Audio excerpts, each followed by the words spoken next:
भगवान शिव जी ने लक्ष्मीपति भगवान नारायण को बुलाया और कहा, देखो हम हाथ मांगने जा रहे हैं, हमारे साथ काम बनाना होगा। प्रभु ने कहा क्या करना होगा? बोले हम नट बन जाते, तुम नटनी बन जाओ। क्या कहा? हम नट बन जाएंगे, आप नटनी बनो। प्रभु ने कहा क्यों कर रहे हैं ऐसा? बोले हम जो बोल रहे हैं वो करो प्रभु। बिना बताए भगवान विष्णु को ले गए और कहा कि हम जब कहें कि अदृश्य होना तभी अदृश्य हो जाना है। अब भगवान विष्णु नटनी बनकर गए महाराज।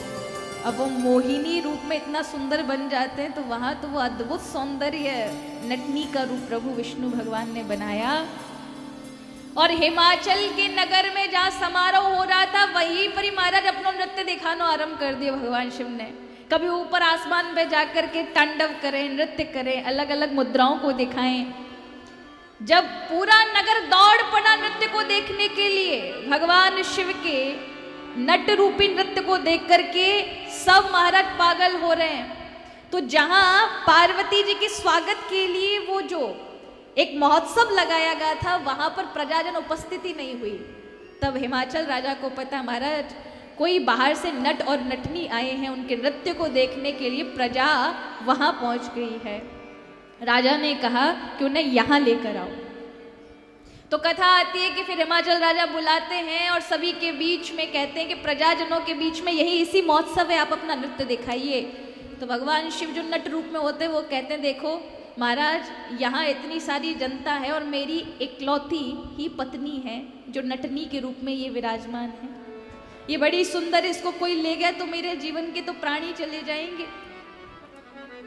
महाराज ने कहा चिंता ना करो, हमारी चतुरंगड़ी सेना तुम्हारी इस पत्नी की रक्षार्थ लगेगी, और तुमने अगर हमें प्रसन्न कर दिया, ऐसा दिव्य नृत्य दिखाया, तो जो तुम कहोगे वो मुंह मांगा पुरस्कार तुम्हें मिलेगा।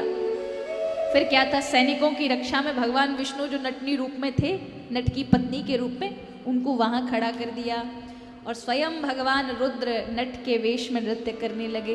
कभी आकाश में चले जाएं, अलग अलग मुद्राओं से डमरू बजा बजा करके बिना किसी आधार के नृत्य करें। सब महाव्यवल हो गए। हिमाचल राजा भी देखकर आश्चर्य में, इतना सुंदर नट है और इसका नृत्य कितना सुंदर है।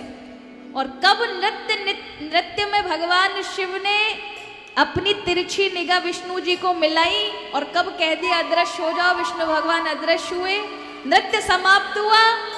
हिमाचल राजा गदगद हो गए और कहा कि नट तुम बहुत सुंदर नृत्य करते हो, मुंह मांगा पुरस्कार ले लो, क्या चाहिए तुम्हें?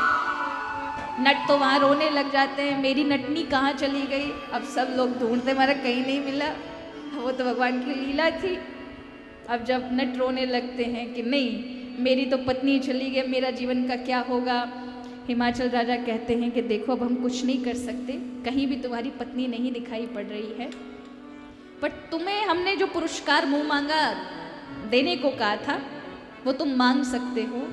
पार्वती जी अपने पिताजी के पीछे खड़ी थी, वो समझ रही थी ये नट रूप में भगवान शिव ही हैं। मन में सोची क्या कौतूहल करने यहाँ पर ये इस रूप में आए हैं।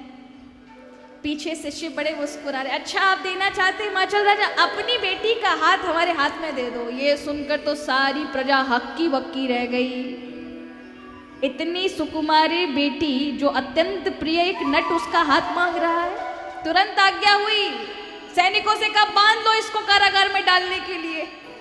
भगवान शिव तो अंतर ध्यान हो गए महाराज, गुप्त रूप में पार्वती जी के पास आए। आपके पिता ने तो हाथ ही नहीं दिया। पार्वती कहती है नट बनकर के आओगे तो कौन हाथ देगा? कोई सगे संबंधी बनकर आती है, क्या लीला कौतूहल रचाने की जरूरत थी? तब तो भगवान शिव फिर ब्रह्मा जी को भेजते हैं अपना परिवार बना करके।